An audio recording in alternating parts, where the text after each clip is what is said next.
Alright, yeah, nearly everyone knows about Donkey Kong Country, starring the world-famous Donkey Kong, as well as Diddy Kong. Get the jokes about Diddy Kong's now unfortunate name out of your system. These games are actually rather challenging to play through, which I found surprising when I first played them. I'd always figured before playing them that the difficulty would be on par with or maybe slightly above standard Super Mario World. With that said, they're still pretty great games. With the first game, the second one which introduces Dixie Kong, and that third one. Seriously though, in the 90s, DK was on a roll.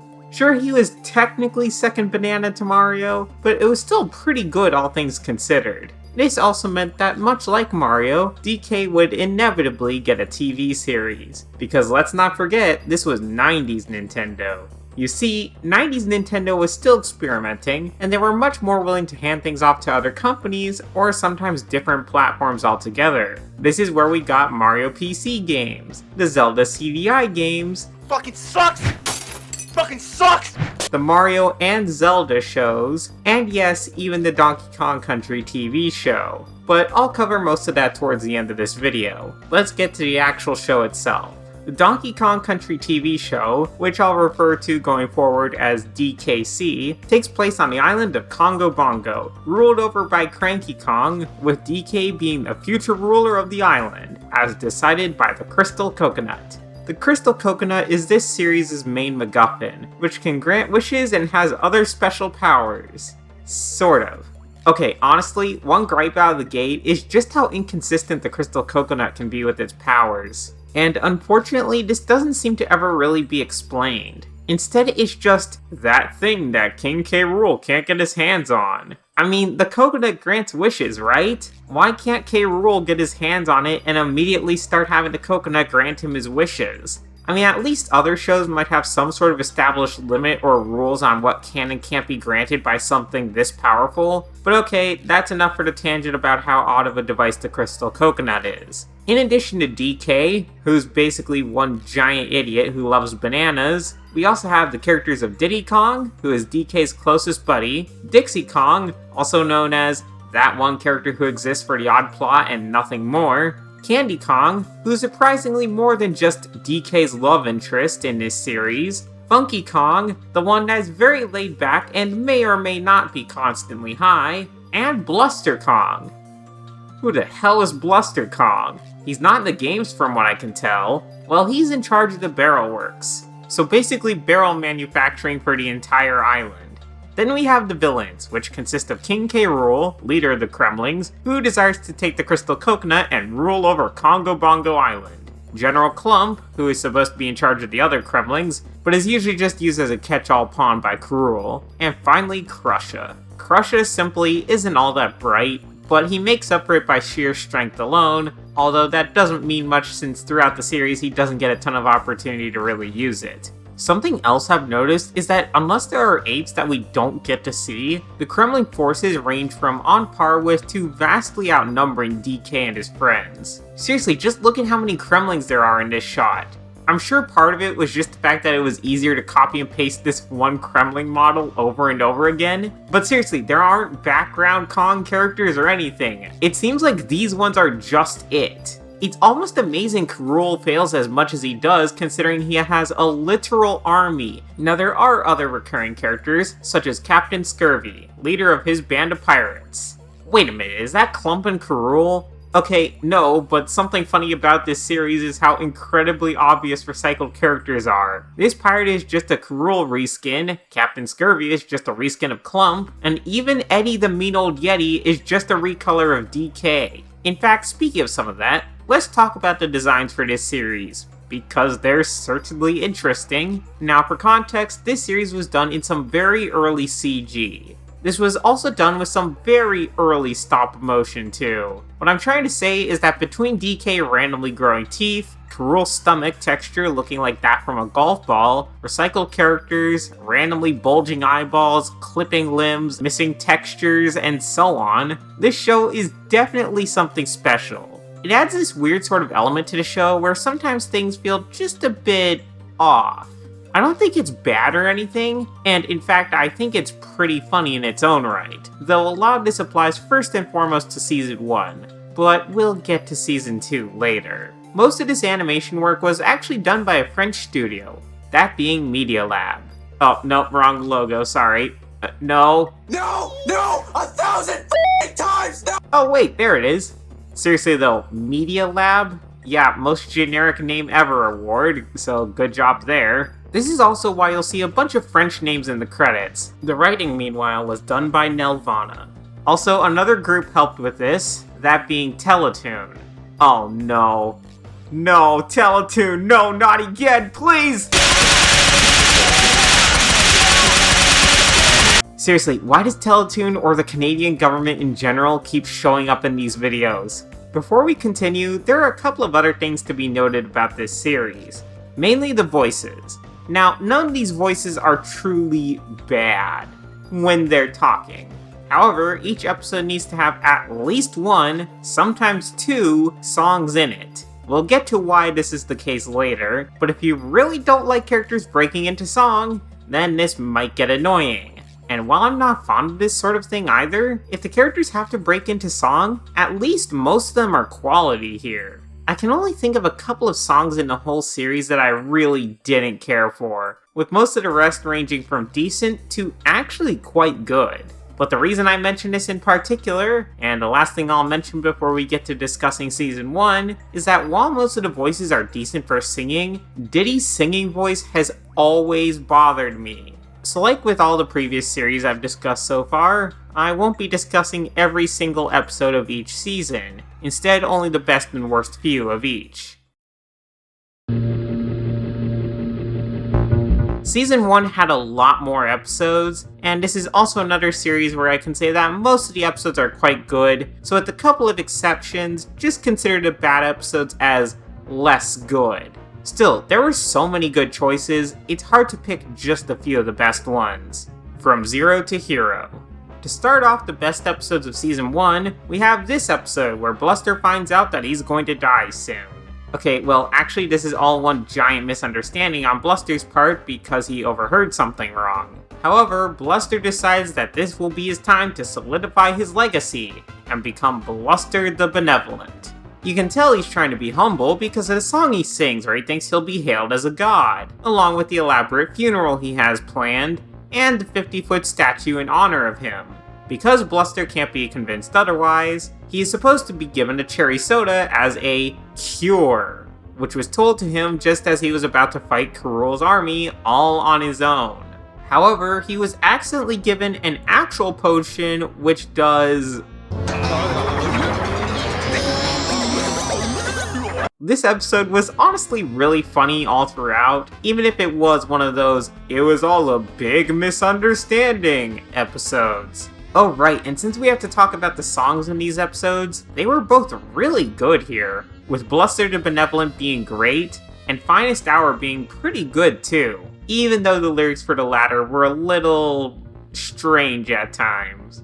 Buried Treasure. Now in this episode, we get a multi-way chase for buried treasure, this being a small barrel where we have no idea what's in it. So instead, everyone just sort of guesses that whatever they want happens to be in it, such as Karul thinking it's a doomsday device, others like Candy or Bluster thinking it will make them rich, or DK thinking it could be a gift for Candy. Honestly, I for some reason enjoy some episodes and shows where it's a bunch of characters chasing after something. The songs in this episode were also quite good, even if the second one was a bit awkward with just this random bit of instrumental and the camera just not really knowing what to show. Hey, I guess we got this gif out of it though. My only real complaint with this episode is that the ending was sort of underwhelming, since we find out it was just the remains of bananas that DK hid for some reason. Still a good episode all around though. Speed. So this episode is actually really interesting because of just how much it switches things up. Krusha gets hit in the head with a minecart, which causes him to be really smart. Karul's original plan was to have DK get lured into a minecart by the Candy clone, which would race around the island, leaving DK preoccupied while Karul steals the coconut.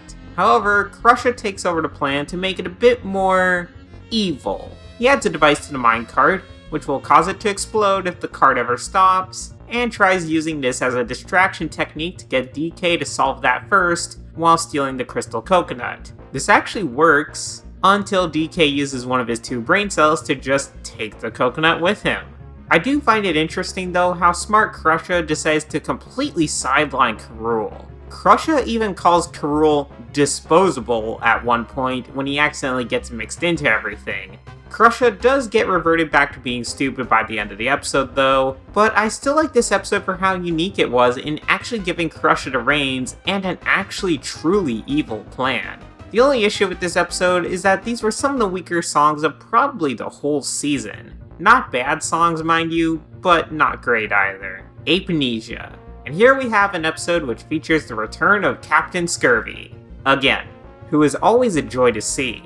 But more importantly, let's talk about DK, who falls out of his house and loses his memory. While Diddy tries to get Cranky to help, DK wanders off onto the beach, where he finds Scurvy. Scurvy takes advantage of this situation by saying that DK is actually Donkey Croc, explaining this to him through song, which is in my opinion one of the best songs of the season. DK runs off to steal the crystal coconut in the name of Captain Scurvy, before Scurvy sends DK on a hunt for himself. DK gets stopped by Karul though, and we get another actually really good song where Karul explains that DK is actually one of his minions. Eventually, however, DK manages to get his memory back and has to resolve the whole situation. This episode is seriously really good. Well, save for one issue. There are a couple of portions where the other Kongs try to get DK to remember who he is, and the episode briefly becomes a sort of clip show episode. This only lasts for a couple minutes in total, but the fact it's in here at all is admittedly a bit annoying. I think the song's made up for this though because... Okay, let me remind everyone that this is coming from the guy that normally hates it when characters burst into song, but both songs in this episode are super good. Alright, now it's time for some of the worst episodes. Mind you that of these bad episodes, I can only think of one that's really bad, with the rest just being not as good. Ape Fu Young. Okay, so this episode has one gimmick and not much else. It's just, what if DK, but he turned into a baby? It isn't an absolutely terrible episode, since we do get a fair few jokes, as well as a subplot with Cranky turning himself younger after he was helpless to do anything when DK wasn't around to help him, but that's actually about it. Oh, right, the songs. Honestly, they're nothing to write home about, and in fact I almost always forget about them. Again, the episode isn't terrible, but nothing amazing either. Kong for a Day. Okay, now here's an episode I genuinely consider awful. In fact, I'll call it the worst of the series. This is just one long string of DK getting framed over and over again by Karul until DK is eventually banished to the White Mountains. There are a few jokes in here that are pretty decent, but not enough to save this episode. Seriously, I get it that DK is dumb, but it doesn't make sense that all the other characters just turn on him because they didn't hear him out. I've never been big on this trope to begin with, but worst of all, that's just sort of how things are for the rest of the episode. Sure, they want DK back because Diddy's no good at being future ruler, but no one ever ends up finding out DK was framed, let alone apologizing to him. In fact, the episode ends with them just saying, "Be careful, DK. Bananas were how this all started in the first place." It's like the writers forgot a conclusion or something.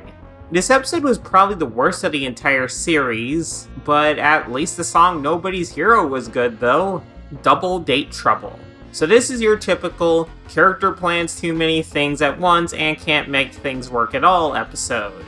DK has to try to be at a date with Candy, watch a movie with Diddy, and help Cranky with fixing the trigger barrels, though he ends up not really getting any of those done, except for the trigger barrels, which he manages to solve at the very last second. It isn't an awful episode or anything, and the second song about being a hologram was interesting. The Doctor will have to remember that one. The jokes were fine, and again, my only real problem with this episode is that the trope has been done quite a lot, and this is just a weak execution of it. Well, Season 1 was mostly pretty good, and yes, I'm aware of the animation glitches and just how janky this season can feel, but in terms of the actual episodes themselves, most of them were pretty good. There was only one truly bad episode, though wow, that one really wasn't very good. though nearly all the other episodes for this season were quite good, and unfortunately I ran into the same issue where I had to pick only a few episodes so that this video didn't go on forever. I'm also surprised that the random songs actually grew on me somewhat. There are a few genuine duds in here, but nearly every episode had at least one good song, and sometimes both of them were good. But enough about that, on to Season 2. So Season 2 got okay, let's be honest, it's a downgrade. You see, the animation was switched from Media Lab to Hongguang Animation Suzhou Company Limited. Why this change was made is honestly a mystery to me, but I'm really not a fan. While I think the animation style from Season 1 has its own issues, the big problem with the Season 2 animation revolves around the design. Most characters and objects in this world look way too flat and like plastic. Partially because of this plastic look, and the fact that some of these things feel like they weren't even rendered completely, it seems like the saturation was cranked up into the stratosphere. So while in the first season you get something that's clearly of its time but still enjoyable to watch, here you instead get something almost uncanny to look at. So if you enjoy the look of a bunch of toys being poorly animated in 90s CG, then this season is for you. Seriously though, I've seen mid-series animation changes for shows, but this is probably the worst one. However, I'm going to avoid mentioning it during the episodes, because if you avoid thinking about the change in animation, you know, something important in a TV show because it's a visual medium, the rest of the season still feels similar, complete with all the random things involved with this show as we know it so far. At the very least, the writing stayed more or less the same for the show. One last thing before we get started discussing Season 2 is that this season has a lot fewer episodes than Season 1, with only 14 episodes compared to Season 1's 26. Alright, let's start off with the best.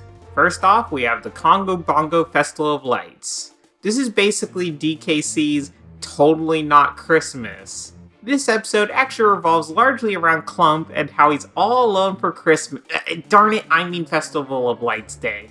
We even get a solo song from him, no less, which I actually found to be quite good. Meanwhile, DK realizes he still needs to get gifts for everyone after he figures out getting everyone a single banana isn't very good. Inkadinkado tells DK to look into the heart of his enemy to find the greatest gift of all, and then DK runs into Clump. They decide to help one another out, including by fending off Captain Scurvy, because yeah, he's in this episode too. In fact, we find out that Scurvy is Clump's long-lost brother, who took the fall for Clump after he burned down a swamp by setting off fireworks. All around, a pretty good episode, along with a great song. Monkey Seer, Monkey Do. In this episode, we have Funky showing off a lamp that can predict the future to DK and Diddy, but it needs to be cosmically translated by Funky himself. These predictions turn out to be right, so not only do DK and Diddy try finding out more without Funky's help, but then Karul steals the lamp, but doesn't know how to get it to work. Funky says that Karul will get what's coming to him, and surprise surprise, he loses at the end of the episode. To be fair, I don't think this episode is fantastic, and the songs are just okay, but I think many of the jokes actually land really well. The big switcheroo. Well, here we have the episode where DK turns into a robot. Sort of. You see, DK accidentally uses some mind-switching helmets to trade minds with the robot. However that works. I didn't realize Cranky could invent a positronic net. And this mind transfer device is also accidentally used to switch Clump and Candy, which is hilarious because somehow no one notices for a while, despite the fact that Clump is horrible at pretending to be Candy. We also got the amazing song Metalhead out of this episode, which is one of my favorites for the entire series. I honestly don't have any complaints with this episode, since basically all the jokes land, the plot was good, and the song was great. Just kidding. Okay, now here's the April Fool's Day, All Fool's Day episode. Yeah, you already know that something goes awry in this one. Well, it involves Cranky playing a bunch of practical jokes on DK, Diddy, and even Candy. But then they decide to get back at Cranky by pretending to hand over the Crystal Coconut, with DK using a costume of Karul. However, Karul was in the forest at the same time, having barrels fall on his head, and the two end up getting mixed around. So Karul ends up with the coconut. DK has to solve this by tricking Karul back, ending the episode. So that doesn't sound like the most amazing plot ever. Sure, the songs were kind of weak, and the plot wasn't exactly the most original thing ever, but I think that, even if not all of them, certain jokes saved this episode due to just how random they were. And hey, this is the finale to the series. Well, sort of. Alright, those were the best episodes. And now time for the worst. Again though, save for maybe one episode, none of these were really bad episodes. Speak no evil, dude. My main problem with this episode has to be that its plot is painfully obvious. Diddy refuses to take a shot, and he gets a disease he's supposed to be immune to, and becomes unable to communicate whatsoever. Karul gets this illness too, and so can't communicate to Clump that his master plan isn't in fact to blow up the entire island. There's only one banana left that can cure the illness, there's a fight over it, but the day ends up saved anyway, and... Okay, look, there's a couple of issues with this episode. First of all, remember how the crystal coconut exists? Can't they just ask the crystal coconut for another one of these rare bananas to cure Diddy? Or alternatively, can't they just ask the coconut to heal Diddy to begin with? I mean, the coconut has been shown to have healing powers before in this very show. Or maybe they could have split the banana. Sorry, I've never liked episodes where there's a very clearly forced conflict that can be solved rather easily, especially when I can think of multiple much simpler ways for it to be accomplished. I know some people argue, it's a dumb kid's show, who cares? But at a certain point, that's just lazy writing. Even just have DK suggest those things with Cranky telling him that it has to be a whole banana, or that the coconut can't heal an illness this bad. Oh yeah, also the songs weren't all that great. Message in a Bottle show. Okay, just by the title of this episode, can you guess my big issue with this episode? That's right, it's a clip show episode! DK gets invited to be future ruler of the Federation of Future Rulers. However, by the end of the episode, we find out that DK read the letter wrong because it was instead addressed to Monkey Kong. And everyone leaves feeling, well, exactly how I felt with this entire episode. Mostly annoyed. There's the fact that it's a clip show, which I already don't like since it's just recycling content, and the fact that the two clashing art styles is actually really distracting, but also, why is this the 5th episode of Season 2? I mean, I could understand this being the final episode, but... oh no.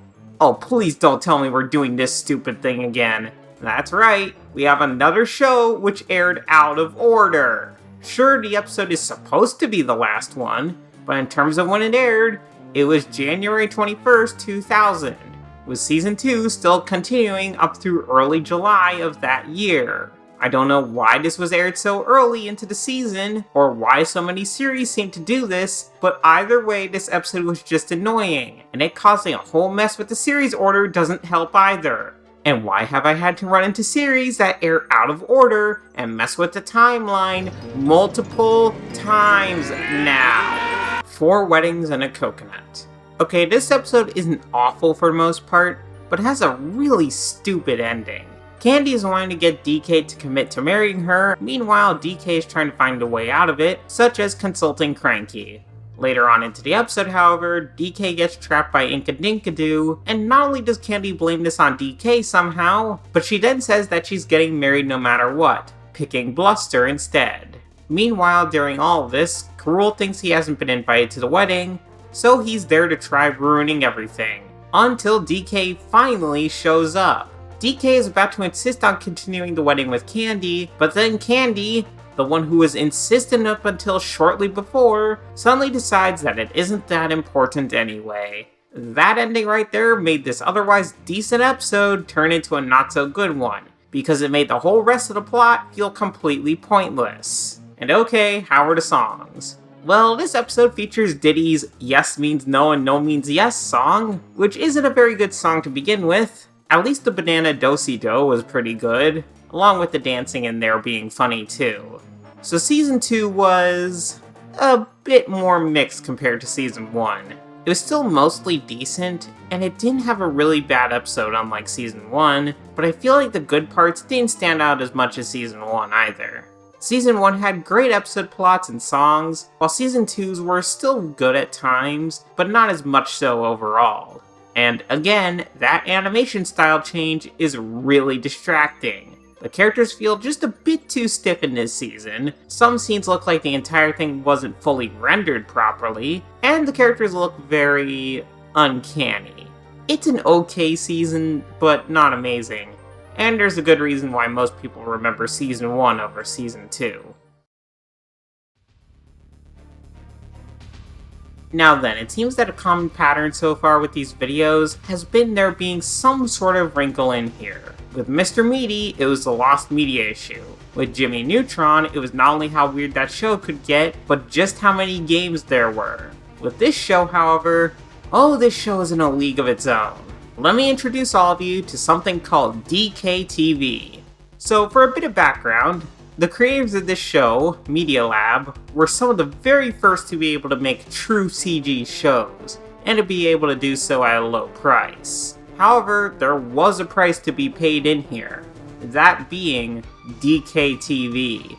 Because Nintendo was getting a good deal, and there were very few companies at the time even doing this sort of work, Media Lab got near exclusive use of this iteration of DK to do whatever they wanted with, at least in France. So let's just recap for a bit here. You have Nintendo, a Japanese company, who effectively handed over DK to Rare, a British company, for the 90s, and they both granted this French company the ability to create the DKC show for audiences worldwide, but especially America, and Media Lab, a French company, was given basically carte blanche allowance to do whatever they wanted to DK. And when I say whatever they wanted, I really do mean that. Movie parodies, commercials, bumpers, skits, show parodies, musical numbers. I'm not even going to go over much of DKTV, but I will say that when I first heard about it, I thought it had to be fake. Maybe a parody or a third-party project. But no, this is 100% real, which also means that much like the Mario song Ignorance is Bliss, this is all technically official. Now, part of the reason I'm not going to go over DKTV too much is because, well, it's all in French, a language I know very little about. That also goes for Planet DK, because yes, there's more to the DKC Extended Universe lore in here. Also, let me just add how the early motion capture and the mixed media look of all the DKTV things just makes the characters look even more like VTuber models. And seriously, just watch this DKTV segment and tell me it makes even the slightest bit of sense. Vous vous êtes régalé en voyant couler le Titanic. Ses passagers, ses femmes et ses enfants. Maintenant, vous allez vous délecter du camembert qui coule avec tous ces asticots sans bouée. Camembert! Le nouveau film de James Roblochon, bientôt en stéréo et en odorama dans vos assiettes. What? I know that part of this is a language barrier issue, but it's also how the whole thing is presented that makes all this feel so fake. Why is DK on the Titanic, with the iceberg having been replaced with cheese? But regardless, I promised myself during the making of this that it wouldn't turn into a giant lost media venture, unlike what happened with Mr. Meaty. Where am I? Okay, so it might have slightly turned into a lost media adventure again. Sure, there are some of these things that I was already aware of, such as the DKTV collection, but there's also things like these pieces that I found, which have at times less than 200 views. So you can see stuff like this Mission Impossible parody, and how DK's head turns tiny at one point, or how Diddy can just do this now.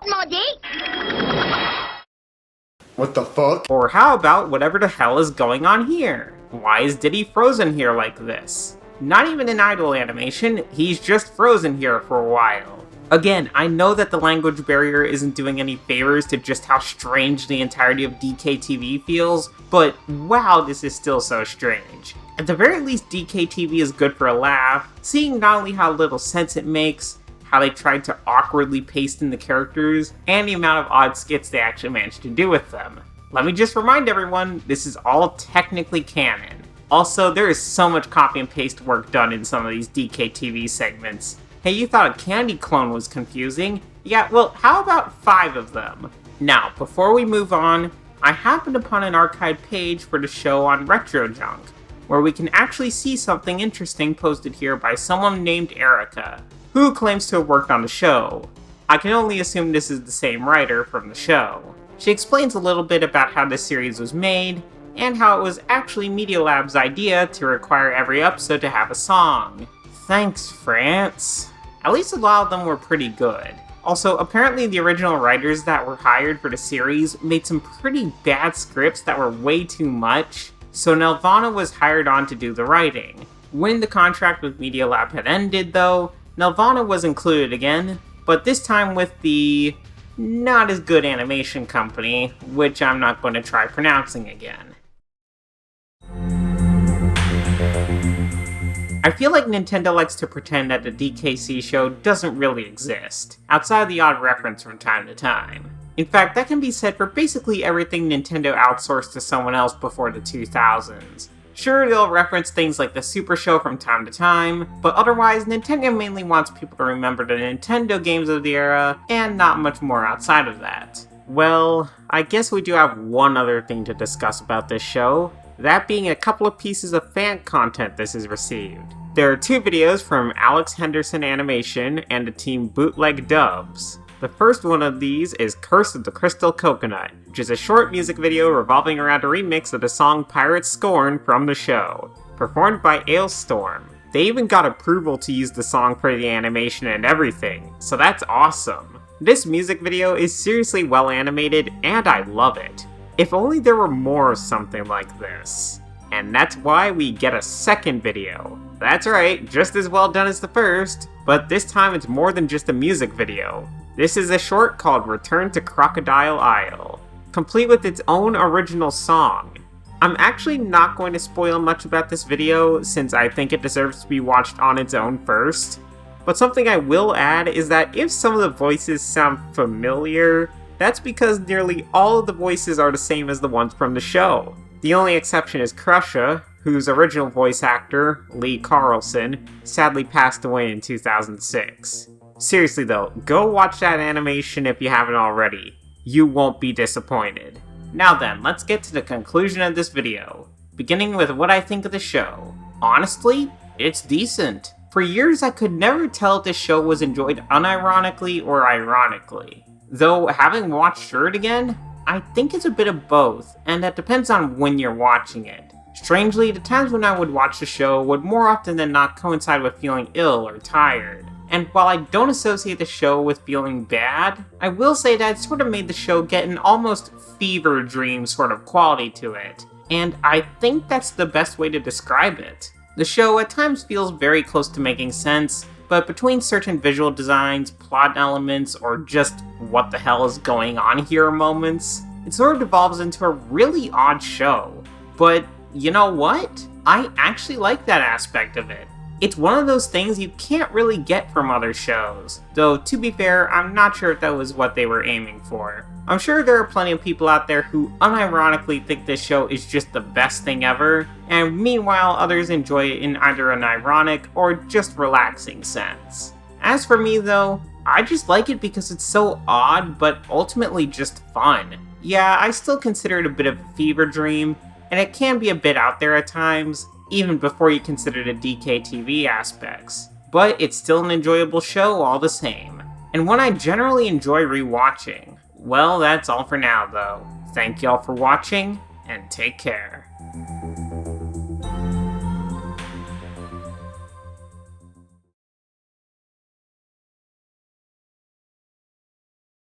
L'espace sont le tétraèdre, le dodécaèdre, l'octaèdre, les dicosaèdres et le tripèdre.